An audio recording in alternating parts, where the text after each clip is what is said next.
Dobre, takže vítajte pri ďalšej epizóde podcastu Finančné hacky a dovolte mi privítať s nami Ľudsku Ryskovú. Ľudská je moja kolegyňa vo financiách a rozbehla zaujímavý projekt, o ktorom sa budeme dneska určite tiež baviť. Ahoj, Ľudská. Ahojte. Nemusíš až tak nakláňať v tom mikrofóne, je to v pohode. Dobre, Ľudská, ako si sa ty dostala vôbec k financiám, alebo čo si robila predtým, alebo aká je tvoja taká backstory? Backstory je asi taká, že v podstate celý život je u mňa okolo čísel, tým, že ja som vlastne vyštudovala obchodnú akadémiu, potom som išla na ekonomickú fakultu v Banskej Bystrici, kde som študovala takisto financie, potom som vlastne išla do banky, dostala som tam tréning program a tam som vlastne začala robiť na pozícii servisného poradcu, potom hypotekárneho špecialistu a vlastne po asi 4 rokoch v banke som si povedala, že by som radšej išla takže na voľnú nohu. Jasné. Kvôli repertoálu a v podstate celkomu tomu sortimentu, ktoré viete ľuďom poskytnúť a pomáhať im v službách, že nie ste fokusovaní iba na jednu banku. A tak som vlastne začala robiť financie. Takže už tak, ja neviem, koľko to je. 6 rokov. Môže vidieť tiež, ja neviem, že koľko to je, ale už dosť vody pretieklo. Každopádne tam prišla taká zmena, že išla si z toho zamestnaneckého prostredia, si išla do podnikateľského. Ako si to vtedy vnímala? Úprimne, začiatky sú také ťažšie, lebo čak, keď si zamestnaný, tak chodíš do roboty 8 hodín denne, pipne ti výplata každý mesiac, asi taký, že finančne spokojný. Otázka je, či si spokojný v tom zamestnaní ako takom. A ja som tam v podstate už potom prestala byť spokojná a šťastná. Ten, kto robí v banke, možno vie, ako to tam celé funguje, že tam veľmi tlačí na plány, na produkciu a celkovo aj tam mzda vychádza väčšinu z toho, že čo v podstate ten človek predá. A preto som si povedala, že by som už rada išla tak, že sama pre seba robiť, aby som si bola vlastne aj takým, že pánom vlastného času. A chcela som, a to bola asi taká moja priorita, že keď raz budem mať deti, aby som nemusela sa v podstate počas napríklad odčierky strachovať, že musím ísť do tej práce, lebo nedostanem napríklad plnú mzdu, alebo budem ukratená od tej odmeny. Takže to bola taká moja to moje také, že chcem podnikať, keď vlastne budem mať deti, aby som fakt mala flexibilný ten pracovný čas. Čiže to bol asi aj taký najväčší motív, ten časový. Určite, pre mňa určite. A tým, že aj manžel vlastne podnikal, takže to bolo tak, že on už podnikal, som bola zamestnaná, tam úplne bol už taký nesúlad. Áno, to ste videli, že jeden je zrazu o 9 ráno môže byť doma a ja už musím otvárať pobočku banky, aby za prepážkou a častokrát, tak, keď sa darí, tak ten človek, čo podniká, doniesie domov násobne viac tých peňazí ako ten, čo zamestnaný. Áno, určite. A ja som si všimla, že on sa aj viacej tak rozvíjal tak osobnostne, že chodil na rôzne školenia, stretával sa s inšpiratívnymi ľuďmi, že tak inak začal žiť v podstate, podľa môjho pohľadu. Taký bol. Áno, lebo tak on podnikal vtedy v realitách, čiže to je dosť podobný biznis nášmu, čiže tam sa ten človek musí v podstate rozvíjať a stále posúvať ďalej, aby nezostal stáť na jednom mieste. Ano. Čo ty si vnímal na tom začiatku také najväčšie výhody a nevýhody toho podnikania? Nevýhoda je v podstate prinútiť sa robiť, že tam nemáte nejakého šéfa, čo príde, že dneska musí spraviť toto a toto, že tam máte fakt takú sebareguláciu, že musím ráno stať a musím ísť riešiť klientov, aby som si v podstate zarobil. Čiže toto je taká nevýhoda, ale je to v podstate aj výhoda, lebo môžeš, ale nemusíš robiť, hej, že nie je to také, že striktne dané. A výhoda určite bolo to, že som si v podstate mohla robiť, čo som chcela. Aj počas dňa mohla som si zašportovať, mohla som ísť na výlet, mohla som si fakt ten čas rozdeliť počas dňa tak, ako mne vyhovovalo. Že to bola taká Jasne, čiže to je to, čo si aj predtým spomínala, že tá časová flexibilita a ten čas bol pre teba veľmi dôležitý. Je niečo, keď sa na to dneska pozeráš spätne, že čo by si spravila možno, že inak ako si to robila vtedy? Myslím si, že by som možno nemala až také očakávanie, alebo akože rozbeh podnikania ako taký trvá určitý čas. Ak si človek myslí, že vlastne hneď začne podnikať aj v oblasti financií a začnú mu hneď kamaráti a klienti písať, že poď mi spraviť poistku, hypotéku, tak akože je to trošku naivné, lebo však ostatní ľudia najprv musia zistiť, že čo robíš a že si naozaj v tom odborník, však tam sa proste robí s peniazmi, čiže ty musíš byť odborník a chceš radiť ľuďom v tomto. Čiže možno mať také iné očakávania, lebo tiež som myslela, že však prvý mesiac začnem zarábať. Treba tam sníchať možno tú časovú rezervu, že fakt, že 3-4 mesiace na rozbeh, lebo tie aktivity treba robiť, až potom príde to ovocie. Čiže možno asi iba toto, že by som mala možno iné očakávania, ale myslím si, že mi sa to rozbehlo veľmi, veľmi dobre. Akože ja hodnotím ten začiatok aj to, ako to teraz funguje úplne pozitívne. No, čiže tie očakávania neboli až také veľké, nebolo až také veľké sklamanie nakoniec. Áno, hej? tak. Ale s týmto sa stretávam často, že ľudia majú veľké oči, keď idú do tohto biznisu, že zrazu začnem budem mi tu chodiť 10 000 eur na účet za mesiac. A čo zase na druhej strane veľa firiem to aj tak prezentuje, hej, že lákajú ľudí na to, že poďte do financií, poďte do realít a budete zarábať veľmi veľa peňazí, ale tie začiatky sú dosť ťažšie.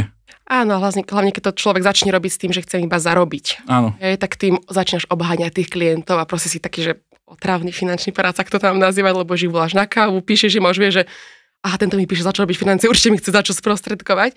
Čiže akože keď ten finančný poradca začne robiť takým, že s dobrým úmyslom, že pomôcť tým ľuďom, že tým pomáhaš, aby si našli vysnívané bývanie, aby si ho zafinancovali. Že podľa mňa tá pomoc je prvoradejšia ako to, že v podstate chceš iba zarobiť na nich a tí ľudia to cítia potom z tej komunikácie. Čiže akože keď máš v podstate takýto účel toho, že chcem pomôcť, tak ono sa to aj potom podľa mňa rýchlejšie a ľahšie rozbieha. No tak určite ten obchod je o emóciách a tým pádom ty vycítiš hej z toho človeka, že aký je jeho motív, aj keď ti sa tvári, že nie, ale proste cítiš z toho človeka, že čo je jeho priorita. A ty si sa pustil do takého zaujímavého projektu, ktorý sa týka finančnej gramotnosti. Ako si sa ty predtým pozeral na finančnú gramotnosť? Stretávala si sa s čím u ľudí? U klientov napríklad tvojich? Či už v banke, keď si bola, alebo potom, keď si bola ako sprostredkovateľ? Jedno, čo mi tak zarezonovalo, že keď človeku, takému dospelému poviete, že poď investovať, tak normálne som tak zježia chlpy, že nie. Akože veľmi veľa klientov som mala ja takých, že vôbec, že investovať nechcem, lebo tak to zoberie moje peniaze a neviem čo, skrachujem aj jedno s druhým. Potom druhé, čo som vnímala, že akože veľa ľudí nemalo na sporo napríklad, že rezervu nejakú, absolútne, že založená rezerva, že takých 6-mesačných príjmov by som mal mať niekde odložený, to akože bolo, že nič. A to všetko vlastne súvisí s finančnou gramotnosťou, že akože tie návyky ako také, že odložiť si a najprv si odložiť a potom míňať, že toto bolo úplne, že to tak trošku chýbalo u tých dospelákov určite. No ja sa možno opýtam, že keď si bola v banke, riešilo sa tam s vami ako s pracovníkmi, že poďme tých ľudí troška niečo vzdelať v rámci financií? Nie. Čiže banky toto absolútne neriešia. Akože možno v súčasnosti už začínajú to viac, akože čo vnímam, ale vtedy absolútne nie. Tam vlastne bola priorita predať produkt. Čiže tam sa vôbec neriešilo to, že poďme tých klientov nič. Lebo ja mám zase zafixované, keď som začínal vo financiách a mám to dodnes tak, že pre mňa je lepšie, keď klient financiám rozumie. Určite.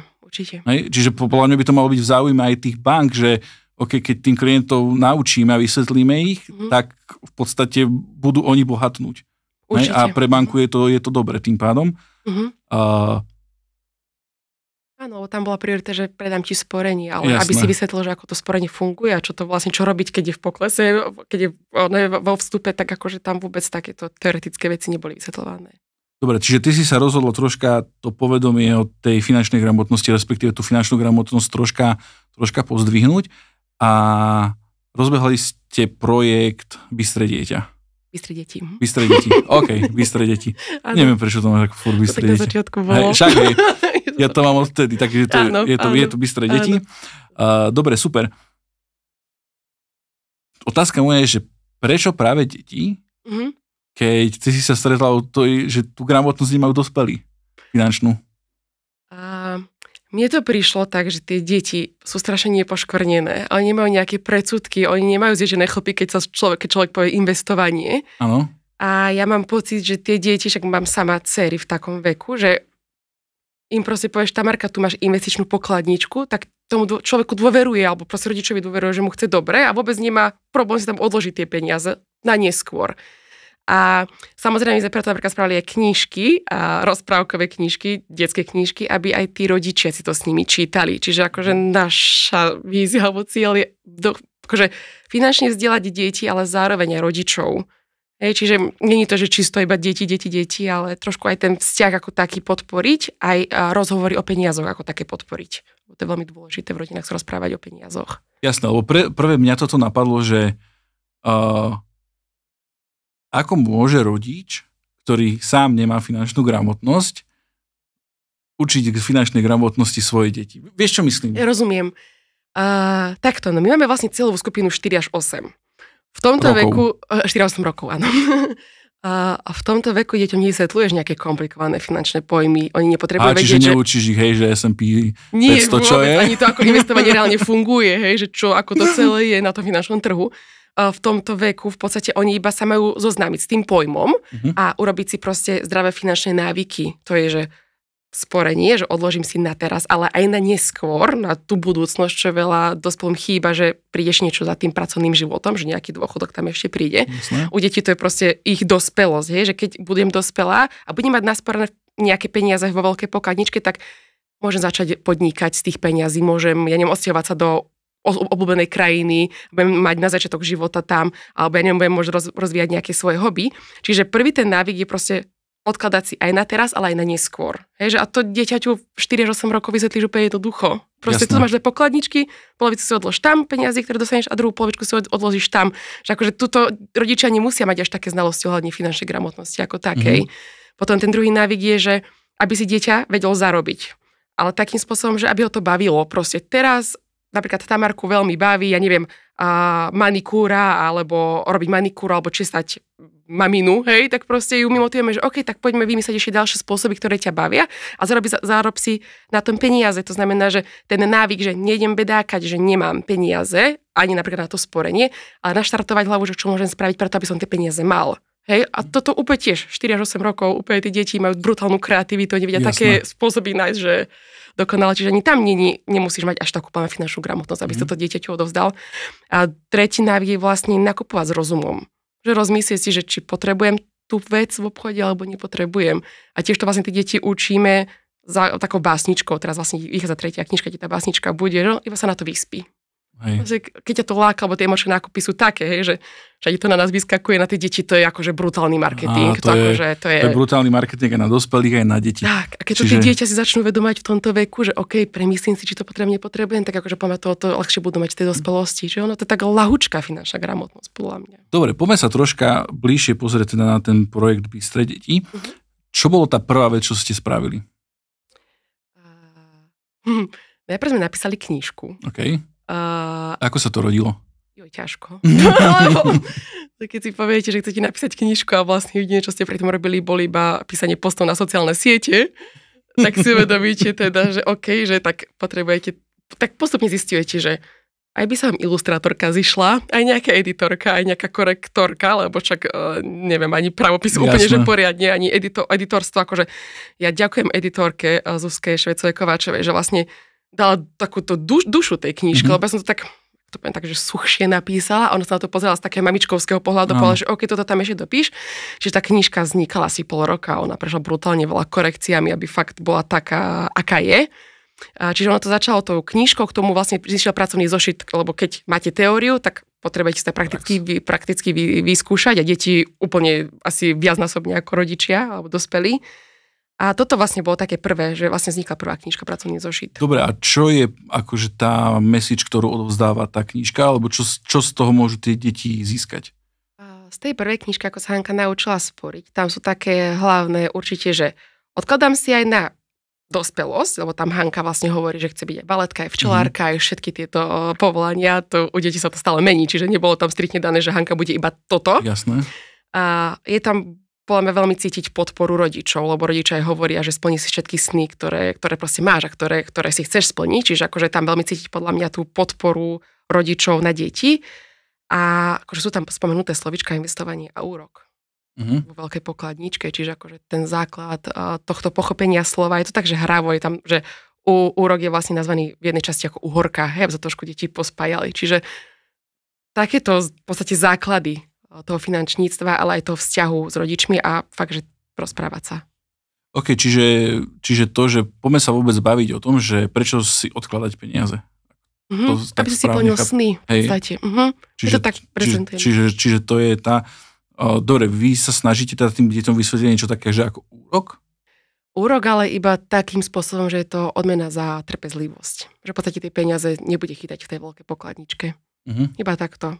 Ale to je super, lebo aj to, čo si ty spomínala, že niektorým ľuďom sa zježia chlby, keď im povie slovo, že investovanie.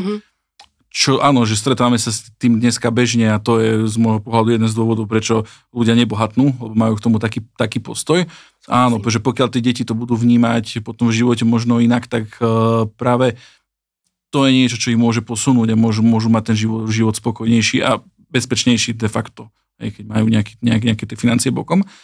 Dobre, čiže prvá knižka je taký ten základ a ono to má nejaké pokračovanie. Ona potom vlastne na Vianoce vznikla knižka, ako sa Hanka naučila zarábať, respektíve robiť to, čo ju baví. A to je presne o tom, že aby rodičia podporovali deti v tom, čo ich baví robiť. Aby proste hľadali tie talenty u svojich detí, aby keď má Hanka v tej knižke zbožne robiť mafiny, tak proste, aby rodičia jej pomohli napríklad predať tie mafiny v stánku. Aby hľadali ten potenciál u detí a akože rodičia majú tú príležitosť počas celého detstva v podstate tak z diaľky pozorovať dieťa, že v čom je dobré a čo jej ide. Áno. Napríklad naša Tamarka minule potrebovala zarobiť veľa peňazí na Lego náramok a povedala, že ide spraviť jogový kurz pre manžela. A už si videl, že spravila si plagátik, určila sumu 1 euro, všetko pripravila, zavolala manžela, namotivovala, že poď zacvičíme si. Ale možno tá realizácia toho jogového kurzu už nebola taká prirodzená. To znamená, že myslím si, že ona bude mať talent, že ovplyvním ťa, nabudím ťa, že poď, ten ovplyvnícky talent tam má, ale možno tie realizačné talenty už tam nie sú úplne také, že prirodzené. A to je presne to, že rodič si má toto všímať na tých deťoch a podporovať ho a čím viacej to dieťa vyskúša počas toho detstva, tak tým viacej bude o tom rodič vedieť, aj to dieťa samo potom. A tam si brutálne veľa zručnosti to dieťa precvičuje. Dobre, my sa bavíme teda, že to je pre deti od 4 do 8 rokov. Keď si majú tie 4-ročné deti vlastne nejakým spôsobom odkladať peniaze, odkiaľ majú tie peniaze, ktoré si majú odkladať? No v podstate 4-ročné deti v priorite napríklad dostávajú na Veľkú noc, že tam šibáči dostávajú peniaze. Dostávajú možno peniazky na meniny alebo narodeniny, to sa mi ešte stávalo. Respektíve akože napríklad Tamarka zarábala tak, že nám pomáhala fotiť veci nepotrebné. Že z toho dostala. Takže tieto 4-ročné deti si myslím, že taká motivácia iba takéto maličké vecičky robiť, aby dostávali nejaké peniaze z toho. A potom, keď už ma, neviem, Tanka, keď mala 5,5, tak budeme začali dávať vreckové. Takže poviem, to je tiež veľmi dobrý nástroj na to, aby sa dieťa naučilo hospodáriť so svojimi peniazmi. A samozrejme, nikdy nie je toho vreckového dosť, lebo však všade je milión nádherných vecí. Jasné. Že aj v tomto momente je motivácia. Tamka zarob si. Prídi na to, že ako môžeš mať peniaze navyše. Dobre, a ty si predpokladám, že nejakým spôsobom to aj testovala? Jasné. A objavilo sa nám nejaká tá, že výsledok tej knihy na Tamarke napríklad, že keď ste si to s ňou prechádzali, že nejak zmenila to správanie svoje? Jednak sa akože má odložené peniažky v tej veľkej pokladničke a nie sa nechytá. Fakt, že akože tie peniaze sú zákonom chránené. Akože nevravím, že niekedy nemá takú tendenciu, keď strašne niečo veľmi chce, že idem zobrať z veľkej pokladničky, ktorý má prísť proste rodič a povedať, že ale táto pokladnička slúži na niečo iné, že vydrž, že ono to proste má zmysel. Čiže určite nemá proste problém, keď dostane akékoľvek peniaze, rozdeliť ich proste rovným dielom to malé veľké pokladničky, toto bolo super. A druhé, že akože podľa mňa s tou malou pokladničkou, ktorá teda reprezentuje tú stranu nakupovania a míňania, vie s ňou hospodáriť takým spôsobom, že neviem, že si nekúpuje buboviny stadiaľ. Proste kúpuje si hračku, ktorú vyhodí za 2 dní, ale vie, že na budúce, keď si niečo také bude chcieť kúpiť a ja jej poviem, že Tamarka, ale bola to minulo dobrá kúpa, že akože bolo tie peniažky, čo si fakt, že na nej sporila dlhšie. Nebolo to tak, že si iba dostala 10 eur a bola si kúpiť, ale že fakt si čakala napríklad 2 mesiace na to, aby si tých 10 eur nasporila, že bola to dobrá kúpa. A to dieťa už úplne začne inak premýšľať o tom, že tak tie peniaze ďalšie ako miniem. Že takto sa to, takže akože toto je super. A my sme akože myslím, že dosť podporujúci rodičia, čiže akože my aj o tých peniazoch sa veľa rozprávame, aj to, že podporujeme, aby sa rozvíjala tam, kde to má zmysel. Dobre, čiže nestalo sa niečo také, že a teraz nebudem si kúpovať nič, budem len sporiť? Nie. Akože Tamarka, ona je taká, že ona vypráve, že ona je opačný, že by všetko rozbila. Lebo keď to tak počúvam, že je určite nezodpovedné alebo také, že nesprávne, že všetko minúť, ale zase ja poznám aj ľudí, ktorí všetko odkladajú.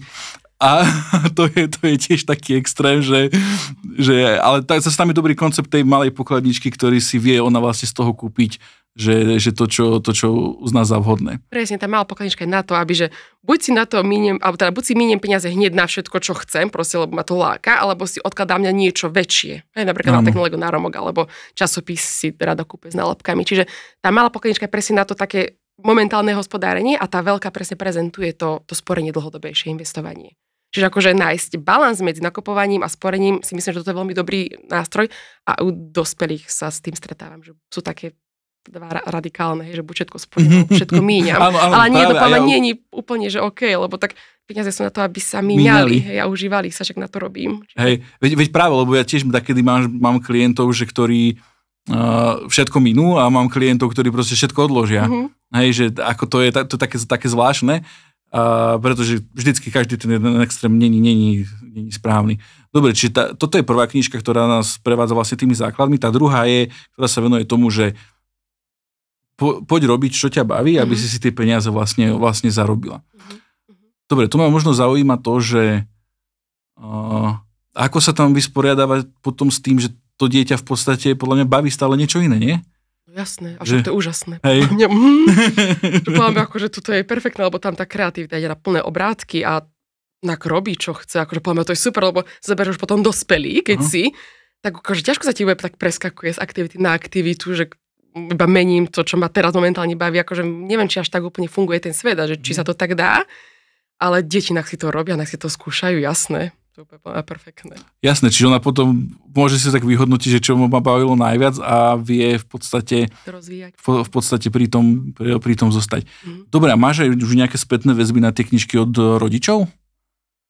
Áno, akože je to úžasné, keď rodičia napíšu, že môj syn si sporil, lebo chce byť kozmonaut. Hej, že ako sme sa začali o tom rozprávať, on sa tak rád číta tú knižku a tú za veľkú pokladničku na kozmonautský odev.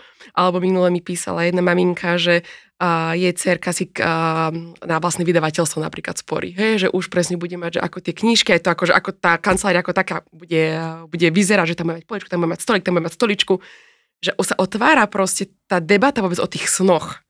Že my keď robíme čítania knížek, tak veľakrát keď sa deti spýtam, že dobrá, čo chceš byť, keď budeš veľký, takže nie všetci to vedia povedať. Nemajú to úplne tak, akože možno ani sa o tom nerozprávali predtým s rodičmi, ale tí deti to akože vnútorne vedia, že veľa z nich povie, že chcem byť bagrista.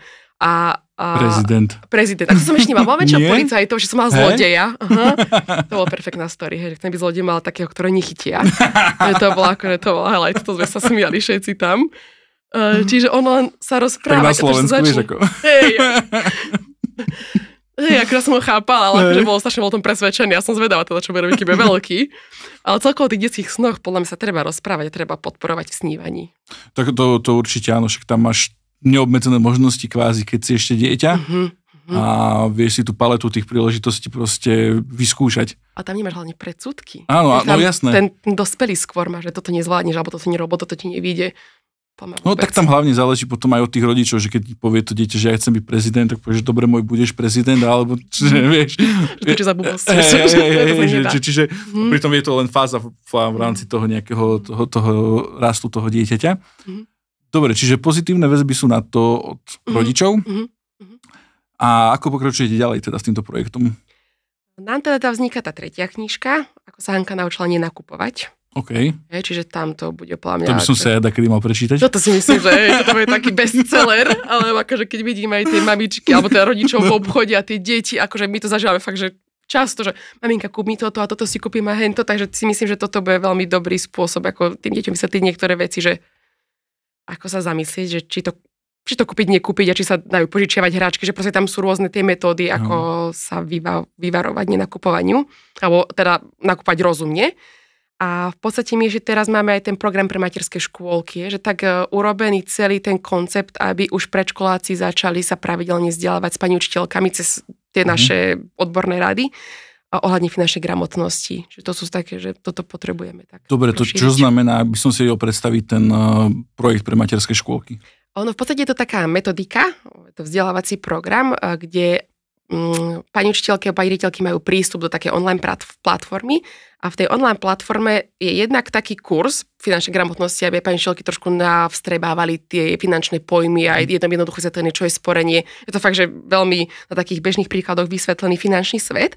A následne je tam 9 takých hlavných úloh, pričom každá úloha je, že najprv tam taká digitálna Hanka, to je také minútkové video, kde im povie, že čo deti dneska budem s vami robiť, čo sa dneska naučíte. Proste tie deti má za úlohu navnadiť, hej? To je tá jedna aktivita, tam to jednominútové video.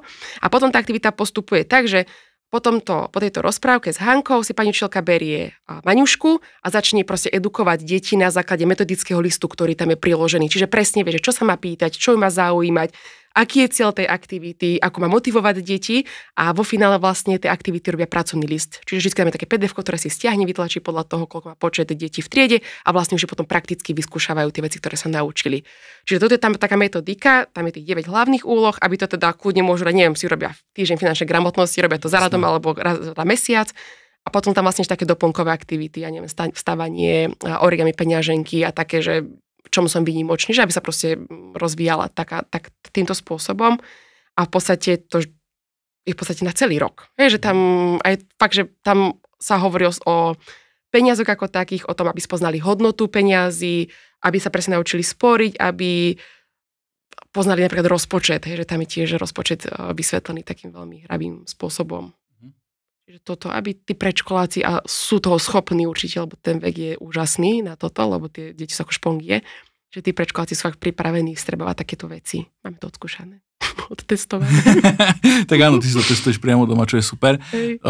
Každopádne, akože tá téma tej finančnej gramotnosti je, že za mňa veľmi dôležitá. Súhlasím. A je to plošne, že len, že tie najmenšie deti, základné, stredné, vysoké školy, kde neviem, ako to je dnes, ale podľa mojich, akože čo ja mám nejaké znalosti, tak táto téma je už úplne upozadená. Ale pracuje sa na nej, mám taký pocit, že už sa trošku dostáva do povedomia. Že už sa to troška lepší, to je super. Každopádne z tých škôlok už tam máte nejakú spätnú väzbu, že ako tie deti na to reflektujú? Tak ja si myslím, ale teda aj sme počuli, že oni zbožňujú Hanku. Že tá Hanka je presne tak urobená, aby patrila medzi nich aj s Maňuškou Hanky. Viem, že boli v knihkupectve, tak zobrali za sebou Hanku. Hej. Je, že akože aj keď sa rozprávam s pani učiteľkami, tak reflektujú tie deti dobre na to. Akože téma peniaze ako taká je plamia zaujímavá. A keď dieťaťu povie, že peniaze a poďme na nákup, tak akože deťom svietia oči. Lebo proste je to zaujímavé. Čiže len treba využiť tento vek na to a dať im fakt tie správne návyky. Tak určite je to dôležité, že začať keď sú malé, aby sa potom v podstate ďalej, keď pôjdu, tak aby to bolo pre nich také, že samozrejme. Áno, dospelého človeka už ťažko ktoré veci naučíš. Tak to sa veľmi ťažko porúča aj nám, že v podstate nejaké zvyky, ktoré máme, aj čo sa týka v oblasti financií, tak čím sme starší, tak tým sa nám to horšie ide.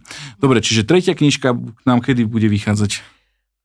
Je v procese finalizácie. Čiže predpokladám, že takedy júl už by mohla byť vytlačená. Čiže to sú teraz, že ten copywriting a takéto veci? Teraz už áno, teraz ešte ilustrátorka tak dokresluje. Okay. To je vždy tak najdlhšie, čo trvá v podstate, alebo akože fakt si na tom dáva záležiť, aby to bolo prepracované. Čiže textovo už je hotová, už iba tam obrázky treba. Čiže dostanú deti na letné prázdniny nejakú. Hej, aby mohli na dovolenke čítať. Dobre, teraz povedz, že niekto má záujem o tú knižku. Ako sa k nej môže dostať? Máme e-shop www.bystredeti.eu. Tam v podstate všetky produkty sú na kúpu, čiže takto. Nemáme to, že v knihkupectvách, máme to čisto cez náš e-shop. A ako cítite, že možno keď ste vydali tú prvú knižku, že cítite, že to rastie, že o to väčší záujem u tých? Je to podľa mňa také, že je to také lineárne. Čiže získali ste si zákazníkov, ktorí pokračujú ďalej v podstate ako keby s tým. Áno, ono celkovo, akože tá finančná gramotnosť ako taká, ešte treba ju podľa mňa masírovať a hovoriť o nej, že čo tie peniaze proste dokážu, hej, lebo ľudia majú možno stres tých peniazí, že keď sa budem veľa s deťmi o tom rozprávať, že budem mamonár, alebo proste rozprávať sa s nimi o peniazoch, ale fakt, aby tie deti vedeli využívať tie peniaze na to, aby si splnili sny. A proste treba s tým začať, no. A aj to potom inšpiráciou pre dospelých. Áno, určite. Treba s tým začať ideálno 4 rokov. Áno. Ale fakt, oni sú ako šponky, tie deti, čiže určite áno. Hej, akože pre mňa je to taký, že to je strašne malý Lilliput ešte, že na to, ale tak keď sa s tým, vieš, že keď to je podané takúto formu, tak práve to môže byť zaujímavé pre to dieťa, že lebo ja si tiež pamätám na seba, že my sme dostávali peniaze vždycky na narodeniny, presne ak si vraval, že ideš kúpať, tak si vykúpeš. Čo si potom spravil s tými peniazmi? A viem presne, ako to dopadlo. A Mhm. viem presne, akože takto, že pokladničku sme vždycky mali, a len potom ideš na hlúposti v podstate. A rovnako si pamätám, keď si mal že 18-19 rokov a dostávali sa tie poistky jednorázové, čo s tými tí ľudia porobili. Čiže to bola potom dvojtýždňová party a vybavené. Čiže áno, tá finančná gramotnosť je kľúčová aj u tých detí. Dobre, čiže z mojej strany to je asi všetko, že dozvedeli sme sa v tom projekte v podstate tej základnej informácie. Tak Ľudská, ďakujem ti, že si prišla, že si prijala pozvanie. Ja ďakujem pekne. A vidíme sa pri ďalšej epizóde. Áno, ahojte.